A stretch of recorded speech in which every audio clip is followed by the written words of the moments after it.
안녕하세요. 지구과학 읽어주는 유쌤입니다. 저희가 지난 24강에서는 외계 생명체하고 관련을 지어서 생명가능지대에 대해서 공부를 했었죠. 이번에 25강에서는 허블의 은하 분류법과 또 여러 가지 특이 은하에 대한 특성에 대해서 공부를 해보도록 하겠습니다. 일단 사진을 보시면 이걸 허블 딥필드라고 부르는 건데요. 가시광석 영역을 촬영을 했어요. 그래서 130억 년 전쯤에 생성된 은하도 포함되고 있고요. 약 1만 개의 은하가 촬영되어 있습니다. 그래서 도입 부분으로 우리가 참고로 한번 보여드렸고요. 우선 이제 허블은 많은 이제 천문학적인 어떤 업적을 남겼는데 여기에서 우리가 살펴보게 될 거는 일단 허블은 안드로메다 은하가 외부 은하라는 사실을 처음으로 밝혀낸 사람이죠. 그래서 세페이드 변광성을 이용해서 거리를 측정을 했어요. 세페이드 변광성을 이용한 거리 측정법은 지구과학 2의 내용이기 때문에 여기서 자세하게 하지는 않겠지만 간략하게 소개를 드리면요. 세페이드 변광성은 절대 등급이 이미 알려져 있습니다. 세페이드 변광성의 타입이 같으면 이 절대 등급이 얼마다라는 게 이미 밝혀져 있어요. 그래서 관측을 하면 겉보기 등급을 얻을 수 있으니까 두 등급의 차이를 이용하면 거리를 추정할 수 있는 거죠. 그래서 이런 방식으로 허블이 안드로메다 성운으로 그 당시에 알려져 있던 천체가 있었는데 측정을 한 거예요. 그랬더니 우리 은하의 지름으로 알려져 있던 값보다 훨씬 더 멀다는 걸 알고 허블이 안드로메다 성운은 성운이 아니라 외부에 있는 은하다라는 것을 밝혀냈었죠. 더불어서 100인치 망원경을 이용을 해서요. 자기가 이제 관측했던 외부 은하들을 형태에 따라서 이렇게 분류를 하기 시작합니다.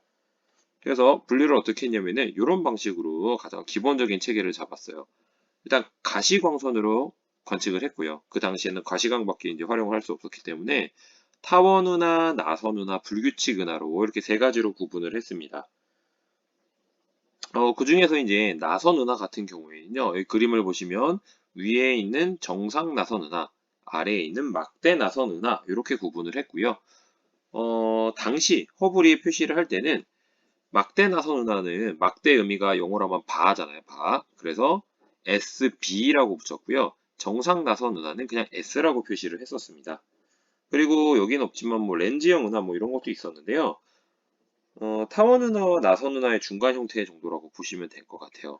하지만 이제 렌즈형 은하 역시 여기 보시면 여기 S0라고 표시가 되어 있습니다. 그래서 나선 은하처럼 똑같이 처음에 S로 표시를 했었다라고 이제 생각을 하시면 될 것 같습니다. 그리고 이제 뒤에서 좀 자세하게 이야기하겠지만요. 우리가 SA, SB, SC 이렇게 되어 있는데 SA에서 SC로 가면서 특징이 조금 달라져요. 그래서 그거를 조금 뒤에서 확인을 해보겠습니다. 우선 타원 은하부터 한번 다시 자세하게 좀 볼게요. 타원 은하는요. 기본적인 형태 당연히 타원 형태고요. 나선팔이 없는 게 가장 기본적인 특징입니다. 지금 이 그림에 나타나는 이 그림에 나타나는 은하가 바로 타원 은하고요. 안드로메다 은하의 작은 동반 은하인 M32예요. 보시면 나선팔이 전혀 보이지 않죠. 그리고 타원의 편평도라는 게 나오는데요. 이 편평도를 구하는 식이 바로 요 값입니다. 요 값. 그래서 타원은 영어로 영어 약자를 따라서 대문자 E로 보통 표시를 많이 하죠. 거기에 숫자로 아래 첨자로 n이라고 써 있는 게 여기가 숫자가 들어갈 건데 이 숫자를 구하는 공식이 요겁니다. 10에다가 1 빼기 a분의 b를 곱한 값을 n으로 쓸 거예요. 일단 여기서 a하고 b가 뭐냐면 a가 장반경이고요. b가 단반경입니다. 그러니까 만약에 장반경과 단반경이 같다라고 한다면요. 원이죠, 원. 네, 원인 경우에는요. 계산해보면 1 빼기 1이 되니까 n 값이 0이 돼요. 그러니까 편평도를 구해보면은 원이면 이 제로가 되는 겁니다. 그러니까 숫자가 커질수록 어떻게 된 거예요? 장반경과 단반경의 차이가 큰 거니까 더 찌그러진 형태의 타원이라고 볼 수 있습니다. 그래서 이론적으로야 이 9까지 가능하죠. 이 9까지 가능한데 실질적으로 관측해보면 E7이 가장 찌그러진 형태로 실제 존재하는 값으로 되어 있어요. 그래서 E0부터 E7까지 나와 있고요. 그리고 이 n 값은 보통 정수로 표기를 하기 위해서 여기 10을 곱해준다고 보시면 되겠습니다. 그리고 타원 은하는요. 대부분이 질량이 작고 나이가 많은 별들로 구성이 돼 있어요. 그러다 보니까 여기 그림처럼 좀 붉은색 계열로 관측이 됩니다. 아예 대놓고 빨간색은 아닐지라도 전반적으로 붉은색 계열로 관측되는 경향이 좀 있고요. 그리고 타원 은하는 성간 물질이 거의 없어요. 그래서 새로운 별들이 탄생하기가 힘듭니다. 그러다 보니까 또 거꾸로 나이가 많은 별들 위주로 될 수밖에 없는 거죠. 그리고 렌즈형 은하하고 비교를 해보면요. 은하의 경계가 좀 불분명해요. 타원 은하의 그림에서 보이는 것처럼 끝부분이 어딘지가 뚜렷하지가 않죠. 점차 뭔가 서서히 사라지는 것 같은 모양이고요. 그 다음에 이제 회전 양상은 사실은 굉장히 불규칙해요. 물론 회전을 하고 있는데 우리가 봤을 때 어떤 뚜렷한 회전의 모양을 찾기가 어렵습니다. 이제 그림을 잠깐 보시면요. 요게 지금 이제 편평도에 맞춰서 표현을 한 건데요. 사실 딱 보는 순간 어떤 게 이 제로고 이 원이고 이 투고 이렇게 구분하기가 참 만만하지 않습니다. 실제로 재봐야 알 수 있는 거기도 하고요. 사실 잰다고 해도 어려운 게 뭐냐면요. 렌즈형 은하에 비해서 은하의 경계가 불분명하잖아요. 보시면 어디서부터 어떻게 재야지 이게 장반경이고 단반경이조차 알기가 힘듭니다. 그래서 이게 조금 그림만 보더라도 뭔가 좀 껄쩍지근한데 라는 느낌이 드시죠. 이게 사실은 은하 분류, 허블이 만든 분류법의 한계이기도 해요. 우선 여기서는 이제 한계는 조금 나중에 보겠습니다. 그다음에 나선 은하는요. 은하 중심의 팽대부를 나선팔이 감싸고 있어요. 그러니까 타원 은하랑 비교를 해보면 나선팔이 존재한다는 게 가장 큰 특징이고요. 아까 잠깐 얘기한 것처럼 정상 나선 은하와 막대 나선 은하로 구분을 합니다. 이제 전반적으로 알려진 거는 막대 나선, 그러니까 막대 구조 왜 생기는지에 대해서는 아직도 명백하게 100% 밝혀지지는 않았는데요. 현재로서 알고 있는 거는 중심부의 질량의 집중도가 좀 낮으면 이게 막대가 발달한다라고 대략적으로 알려져 있는 상태입니다. 그래서 왼쪽에 있는 그림이 나선이 없는 정상 나선 은하고요. 오른쪽에 있는 그림이 막대 나선 은하인 거죠. 그래서 정상 나선 은하가 얘고 막대 나선 은하가 입니다. 그래서 표기법도 우리가 아까 앞에서 허블이 만들었던 거에서는 정상 나선 은하가 S였잖아요. 그런데 그 이후에 현대적으로 다시 한번 이걸 정리를 하는데요. 그때 정상 나선 은하의 뒤에 대문자 A까지 붙이게 바뀌어요. 그래서 SA 혹은 이제 막대 나선 은하는 SB 이렇게 표현을 하고요. 하지만 이제 교과서에서는 허블의 은하 분류라고 하면은 정상 나선 은하를 여전히 S라고 표시한 경우도 있습니다. 그래서 뭐 그건 참고로 좀 보시면 될 것 같아요. 그리고 구조를 조금 살펴보면요. 나선 은하는요. 중심부는 좀 이렇게 밝아요. 그죠? 그리고 나선팔은 상대적으로 중심부보다 조금 약간 어두운 약간 느낌이 들죠? 그래서 중심부는요. 별들이 되게 잘 모여 있어요. 근데 거기 구성하고 있는 별들은 타원 은하처럼 좀 나이가 많은 별들이 집중적으로 분포되어 있습니다. 그래서 구상 성상들이 중심부에 좀 많이 있고요. 상대적으로 조금 붉은 빛을 약간 띄어요. 그리고 나선팔은요. 이 성간 물질들이 나선팔에 좀 많이 있습니다. 그러니까 새롭게 생성되는 젊은 별들이 많이 분포를 하고 젊은 별들이 많은 상계 성단이 많이 있어요. 그래서 상대적으로 좀 푸른 빛을 띠고 있죠. 그러니까 뭐 절대적으로 빨간색이고 파란색이다라는 걸 의미하는 게 아니라 상대적으로 볼 때 중심부는 조금 붉으스름하고 나선팔 쪽은 약간 푸르스름하다. 이 정도의 느낌으로 받아들여 주시면 되겠습니다. 자, 그 다음에 이제 나선 은하는 허블이 분류를 할 때 좀 세부적으로 이렇게 구분을 했어요. 탐원 은하는 편평도를 갖고 나눴다고 했죠. 나선 은하는 형태를 갖고 이제 나누는데 A부터 C로 이렇게 소문자로 표기를 했었어요. 자, 기준은 뭐냐? 은하 전체에 대한 은하 중심부의 크기 비율을 따졌고요. 그 다음에 나선팔 구조가 느슨하냐, 촘촘하냐, 요거를 가지고 따졌습니다. 그러니까 A에서 C로 갈수록 전체 크기에 대해서 은하 중심부의 크기 비율이 조금 줄어듭니다. 물론 이 그림만 보면 이게 좀 뚜렷하진 않죠. 왜냐면 이게 지금 여기 들어있는 그림은 똑같은 망원경으로 같은 배열로 사진을 찍은 게 아니라 뭐 여러 가지 다른 기기를 썼을 거고요. 또 그림을 따오면서 이렇게 확대가 됐을 수도 있죠. 그래서 이 그림 자체를 너무 믿으시면 안 되고요. 정의로 따져보면 A에서 C로 갈수록 은하 전체에 대한 은하 중심부의 크기가 조금씩 줄어들었다라고 보시면 되고요. 나선팔도 좀 느슨하게 감겼다라고 보시면 됩니다. 근데 이 느슨하게 감겼다라는 말이 되게 애매해요.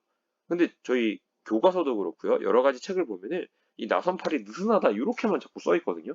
이거를 조금 우리가 직관적으로 알 수 있게 좀 말을 바꾸면요. 나선팔이 감긴 정도가 느슨하다는 거예요. 이 감긴 정도가 느슨하다는 거는요. 우리가 구분하기가 편하다라는 겁니다. 그러니까 나선팔의 발달로 얘기하면 사실은 나선팔이 더 잘 발달된 거예요.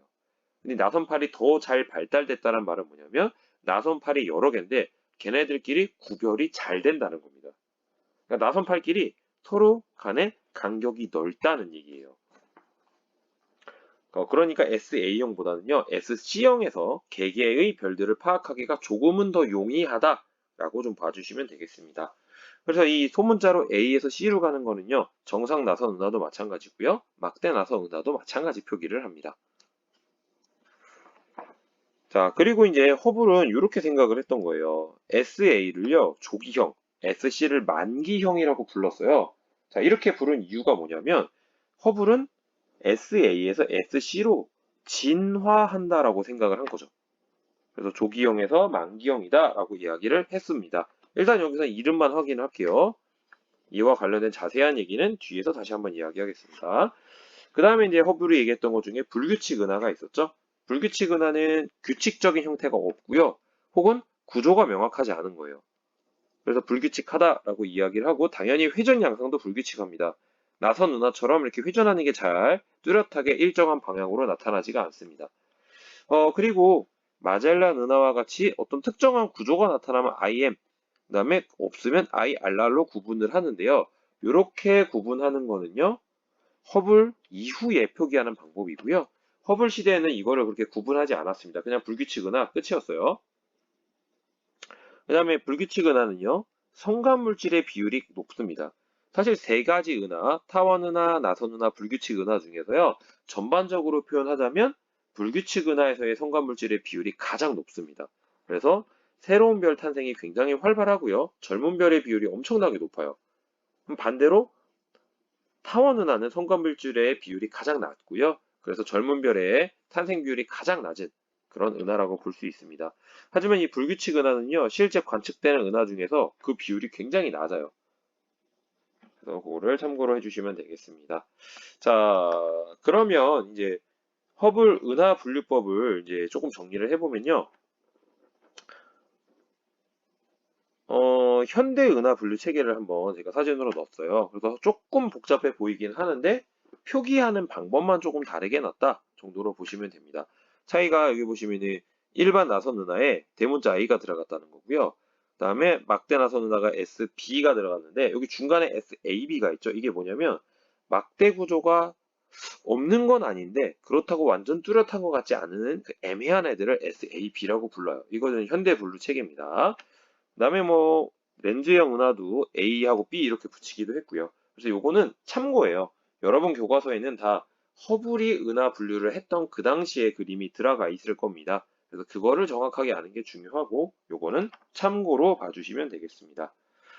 그런데 허블이 이제 잘못 생각했던 것들이 있는데 그 중에 하나가 뭐냐면 허블은 은하가 진화한다고 생각을 했던 거예요. 그래서 기본적으로 생각했던 게 뭐냐면 타원 은하에서 나선 은하로 진화한다고 생각한 거죠. 그러니까 나선팔이 없는 은하에서 시간이 지나면 나선팔이 생기게 될 것이고 그래서 진화했다라고 생각을 한 거죠. 자, 그런데 우리가 앞에서 정리한 걸 보시면 오히려 나이가 많은 별은 어디가 더 많아요? 타원 은하가 더 많아요. 그러니까 나선 은하는 젊은 별이 많죠. 그러니까 어떻게 돼요? 오히려 타원 은하가 나이가 더 많은 그런 상황이 돼버리니까 이게 안 맞죠. 그래서 그렇다고 해서 나선 은하에서 타원 은하로 진화한 건 또 아니에요. 그러니까 이 허블 은하 분류는 뭐예요? 은하와 진화 순서하고는 전혀 상관이 없다는 겁니다. 그냥 형태만 보고 분류했다. 여기에 의미를 두는 거지. 허블이 생각했던 것처럼 은하의 진화 순서하고는 아무런 상관관계가 없다는 것을 명심해 주시기 바라고요. 아까도 얘기했지만 같은 나선 은하에서도요. SA형에서 SC형으로 진화한다고 생각해서 조기형, 만기형 이렇게 붙였다 그랬죠? 그런데 실제로 젊은 별의 비율은요, SA형보다 SC형에서 더 높게 나타나죠. 왜냐하면 아까 특징이 SA형에서 중앙 부분의 비율이 더 크다라 그랬어요. 근데 중앙 부분은 나이가 많은 별들 위주로 되어 있다 그랬죠. 그러니까 오히려 젊은 별들은 SC형이 더 많은 거죠. 그러니까 허블이 생각한 것하고는 좀 반대죠. 물론 그렇다고 해서 SC에서 SA로 진화한다는 것도 증거가 없어요. 그러니까 이 나선 은하 내에서도 SA, SC 구분한 거 마찬가지로 진화하고는 아무런 상관이 없습니다. 그러니까 은하의 형태하고 진화는 관련성이 없는 것으로 현재 밝혀져 있고요. 다만 이제 나선 은하 간의 충돌에 의해서 거대 타원 은하가 생성될 수 있다. 요게 이제 실제로 관측이 됐거든요. 그러니까 이제 타원에서 나선 은하로 간다는 생각은 일단 틀렸다라는 건 확실하다는 겁니다. 자, 그 다음에 이제 또 한계점이 있는데요. 가장 기본적인 한계점은 뭐냐면 허블 은하 분류법은 어떻게 구분을 한 거냐? 지구에서 관측한 형태를 갖고 분류를 한 거예요. 자, 그러니까 실제 은하와의 형태하고는 전혀 관련성이 없을 수도 있습니다. 그러니까 어떻게 되느냐? 자, 나선 은하의 나선팔이 보시면 뭐 이런 식으로 해가지고 우리가 보는 방향상에서 시선 방향상에서 잘 보일 수도 있지만 자, 나선팔이 이렇게 회전하고 있는 그 방향의 그 공전면이 우리 시선 방향하고 일치하게 되면 어떻게 되죠? 나선팔이 보이지 않을 수 있습니다. 그러니까 나선팔의 회전이 이게 중심 핵이고 나선팔이 이렇게 있다. 근데 내가 이 방향으로 나선팔이 회전하는 면 그대로 시선 방향이 일치한다고 하면 이 나선팔이 잘 보이지 않을 수 있어요. 왜냐하면 나선 은하에서 중심핵 부분이 더 밝다 그랬죠? 별이 더 밀집되어 있기 때문에 그러면 이때 나선팔이 잘 안 보일 수도 있습니다. 그러면 타원 은하처럼 보일 수도 있는 거예요.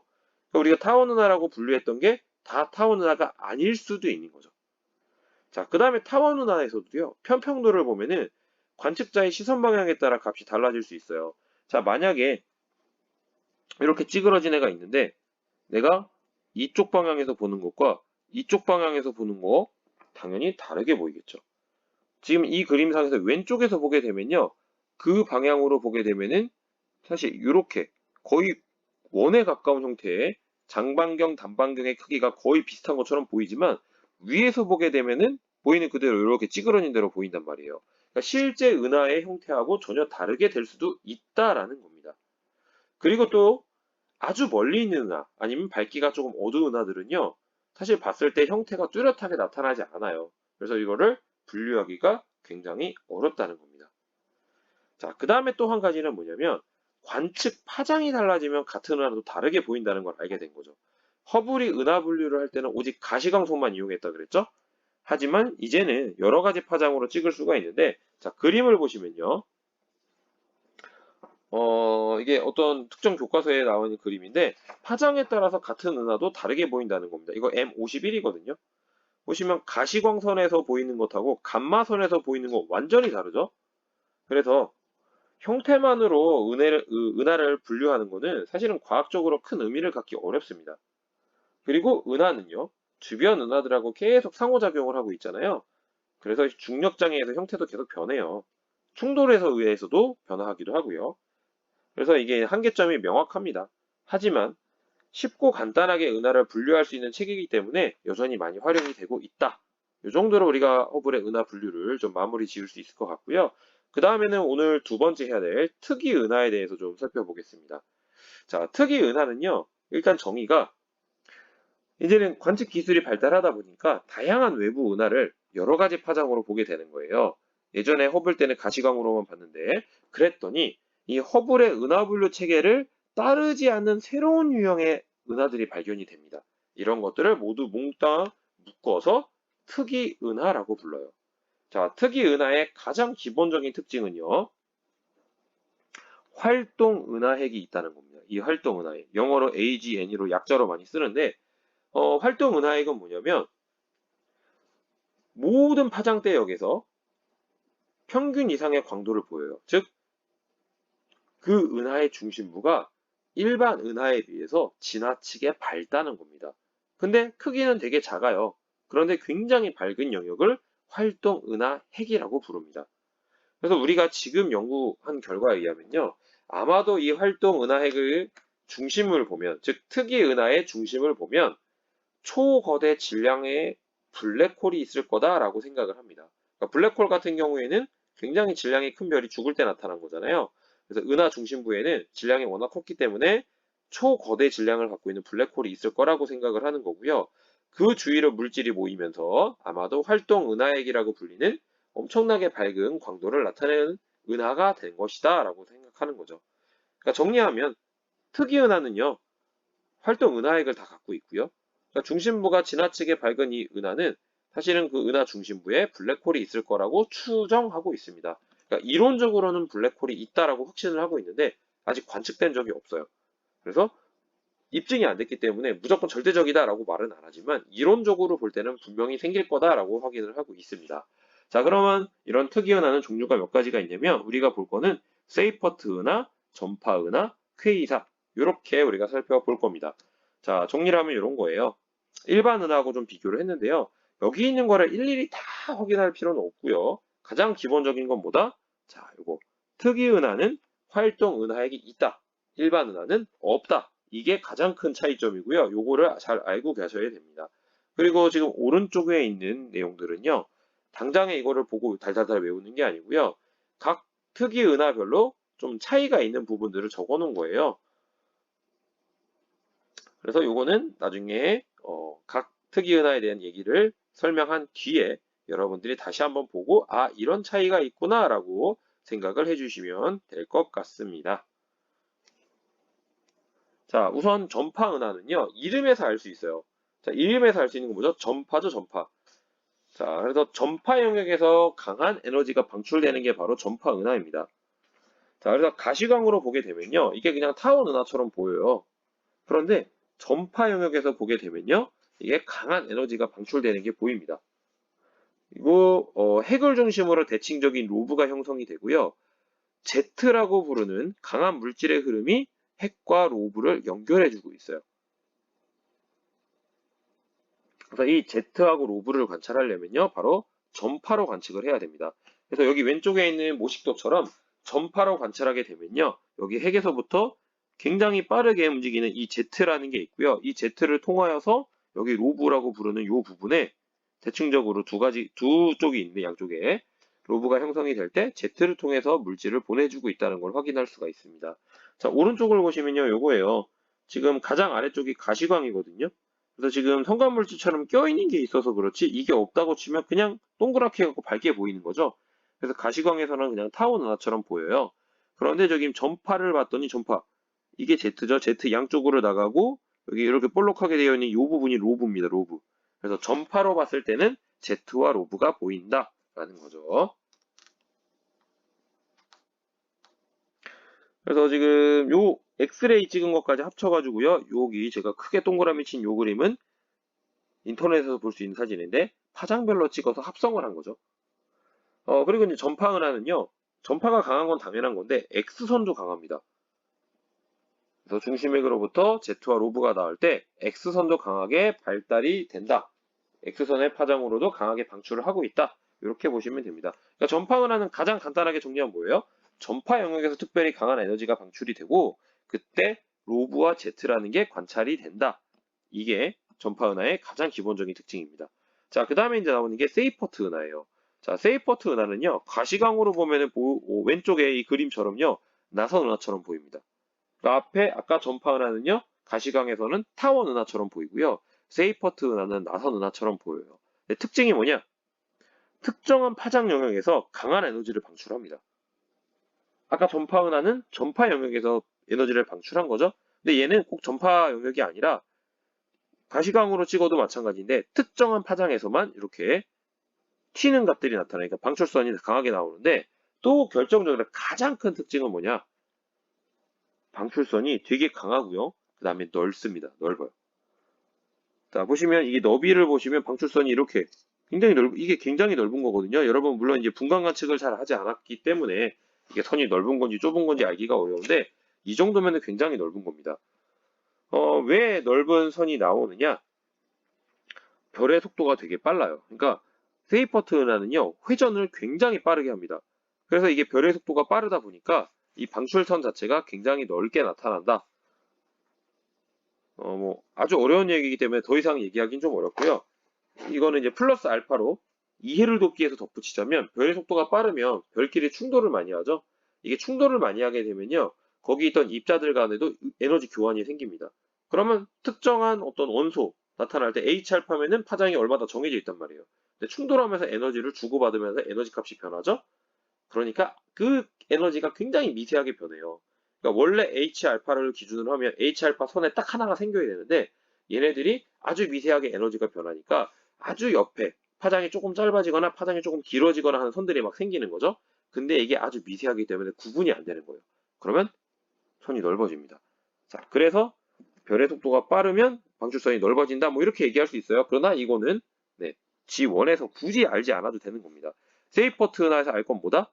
특정한 파장 영역에서 에너지가 강하게 방출되는데 그 방출되는 선이 굉장히 넓다. 이것만 여러분들이 확인을 하시면 돼요. 그리고 이제 계속적으로 연구를 해봤더니 놀랍게도 전체 은하의 약 10% 정도가 세이퍼트 은하인 것으로 지금 보여지고 있다는 겁니다. 계속적으로 연구가 진행되고 있어요. 그래서 지금 제가 색깔을 막 집어넣은 부분이 각 특이 은하에 갖고 있는 가장 대표적인 특징이에요. 이거 위주로 여러분이 봐주시면 됩니다. 그 다음에 이제 퀘이사라는 게 있는데요. 이 퀘이사는요, 아주 놀라운 천체죠. 물론 여기 특이 은하의 하나로 봤으니까 이게 은하예요, 사실은. 자, 근데 이제 얘는 일단 어마어마하게 강한 활동 은하액이 존재합니다. 활동 은하액이 어떻게 보면 지나칠 정도로 굉장히 강해요. 빛이. 그런데 가시광으로 보면요, 이게 점광원으로 보입니다. 그래서 예전에는요, 점광원으로 보니까 이걸 별이라고 생각을 한 거예요. 자, 그런데 나중에 이제 알고 봤어요. 지금 왼쪽 아래에 보시면은 3C273이라고 써있죠. 이게 지금 퀘이사인데요. 이게 겉보기 등급이 13등급이에요. 근데 나중에 알고 봤더니 절대 등급이 약 마이너스 26.7등급입니다. 그러니까 거리가 24억 강년이에요. 그래서 이거를 다 계산해서 봤더니 일반적인 나선 은하의 1000배에 해당되는 에너지를 방출하고 있는 겁니다. 그러니까 아까 말한 대로 매우 강한 활동 은하액이 있다는 거예요. 그리고 얘는요, 모든 파장 영역에서 강한 에너지를 방출합니다. 아까 전파 은하는 전파 영역과 X선에서만 강하죠. 그 다음에 세이퍼트 은하는 특정한 파장에서만 튀어요. 그런데 얘는 모든 파장 영역에서 강한 에너지를 방출을 하고 있다는 겁니다. 그래서 아마도 퀘이살은요, 태양 질량의 약 수억 배 정도에 되는 블랙홀이 존재할 거라고 예상을 하고 있어요. 그 다음에 이제 가장 중요한 퀘이사의 어떻게 보면은 목적, 연구에 대한 목적이죠. 얘는 적색 편이가 엄청나게 커요. 자, 적색 편이가 엄청 크다는 건 뭘 뜻하냐면 우리가 앞으로 우주론에서 앞으로 하겠지만 미리 맛을 보자면 아주 멀리 있는 천체라는 거고요. 그 천체가 아주 멀리 있다는 거는요. 이 퀘이사라는 천체는요. 우주 초기에 만들어졌다는 거예요. 자, 여기 오른쪽에 있는 그림을 보시면 원래 H알파 여기 H알파가 없군요. H베타선으로 볼까요? H베타가 486.1 나노메터예요. 그런데 이 퀘이사에서 관측을 했더니요. 564 나노메터로 나온 거죠. 무려 77.9 나노메타만큼 편의가 발생을 한 겁니다. 와, 이게 엄청나게 발생을 한 건데 뭐 이거에 대해서 우리가 계산을 해서 추정하는 것도 뒤에서 자세하게 할 거지만 이걸 통해서 후퇴 속도를 추정을 할 수가 있는데요. 이게 광속의 약 6분의 1에 달합니다. 그 엄청나게 멀리 있는 천체라는 거예요. 그래서 이 퀘이사는요, 점광원으로 보이는 이유가 너무너무너무너무 멀기 때문에 점광원으로 보이는 거지, 얘는 엄청나게 강한 일반 은하의 1000배에 달하는 에너지를 방출하고 있는 특이 은하다라는 게 밝혀져 있고요. 얘는 그래서 우주 생성 초기에 만들어진 천체이기 때문에 실제로 우주론을 연구할 때도 이 퀘이사에 대해서 연구가 뒷받침이 되고 있습니다. 그래서 우주 초기의 모습을 연구하고 싶다? 그러면 퀘이사를 연구한다고 보시면 되겠습니다. 자, 그 다음에 이제 마지막으로 충돌 은하가 있어요. 이거는 이제 아까 앞에서 표에서도 나오지 않았던 은하인데요. 뭐 아주 특징적인 은하이긴 한데, 얘는 그냥 은하가 서로 충돌하고 있으면 다 여기에 해당됩니다. 자, 그런데 실제로 은하의 충돌은요, 되게 흔한 현상이에요. 왜냐면 은하가 우주 전체로 보면 굉장히 많이 있거든요. 그래서 이 은하가 충돌하는 거는 잘 찾아보면요, 곳곳에서 나타나고 있습니다. 그래서 은하가 충돌을 하면요, 당연히 병합 과정도 일어나고요. 은하끼리 이제 조금 큰 은하가 작은 은하를 잡아먹는 거죠. 그러면 그 흐름에서 성간물질이 압축이 되기 때문에 별도 굉장히 활발하게 생성이 됩니다. 자, 그런데 여러분 이제 이렇게 되면 굉장히 우려를 하거든요. 은하끼리 충돌하면 별끼리 부딪히니까 우리 다 죽겠네. 그러나 그럴 일은 별로 없는 겁니다. 자, 별의 크기보다는요, 별 사이 공간이 훨씬 큽니다. 그러니까 쉽게 얘기하면요, 태양을 1cm 크기의 구슬이라고 생각을 하면요, 가장 가까운 별은 어디 있냐면 400km 거리에 있어요. 다시, 태양을 1cm 크기라고 생각하면요, 가장 가까운 별이 400km 거리에 위치를 합니다. 그러니까 만약에 은하가 충돌했다고 치면 같은 비율로 별이 있다라고 생각을 하면 1cm짜리 구슬이 200km 간격으로 분포하는 거예요. 그러니까 은하가 충돌하더라도요, 별끼리 충돌할 가능성은 거의 0에 가깝습니다. 그러니까 걱정 안 하셔도 된다는 얘기예요. 그리고 이제 나선 은하끼리 충돌하고 병합을 하면요, 대부분이 거대 타원 은하가 생성이 돼요. 실제로 이거는 관측이 된 사실입니다. 그리고 현재 우리 은하는요, 안드로메다 은하하고 점점 가까워지고 있어요. 그래서 40억 년 후에 충돌할 것으로 현재 예상을 하고 있죠. 그리고 60억 년 후에는 충돌이 완전히 끝나서 두 은하가 합쳐져서 거대 타원 은하가 될 것이다 라고 생각하고 있습니다. 그래서 이게 지금 시뮬레이션인데 그냥 참고로만 잠깐 보시면 될 것 같아요. 이런 식으로 하다가 영향을 줘서 뭐 병합된다 뭐 이런 의미입니다. 자, 여기까지가 이제 특이 은하에 대한 내용이 되겠습니다. 자, 오늘은 두 가지에 대해서 살펴봤어요. 허블이 했던 은하 분류하고요. 그다음에 그 이후에 발견된 외부 은하를 정리한 특이 은하의 특징에 대해서 살펴보았습니다.